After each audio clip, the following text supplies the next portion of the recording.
So இப்போ இந்த கொஸ்டினுக்கு வந்து பாருங்கள் 1 cube 2 cube etc. to 20 cube minus 1 cube 2 cube etc. to 10 cube.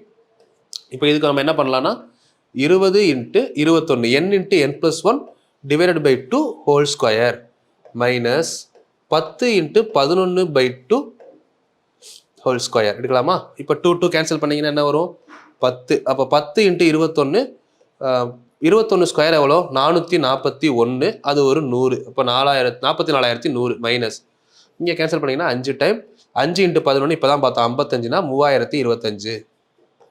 இப்போ இது நம்ம ஸ்பீடாக மைனஸ் பண்ணும்போது என்ன பண்ணலாம் 40,000 மாறாது அப்படியே தான் இருக்கும். 4100ல் 3025 போனால் 1075 ரூபாய் எடுத்துக்கோங்களேன், தப்பே வராது கால்குலேஷனில். சரிங்களா? 41,075 கரெக்ட் ஆன்சர். கொஸ்டின் நம்பர் 7 முடிச்சிருக்கோம். இது டைப் நம்பர் 3. புரிஞ்சதா?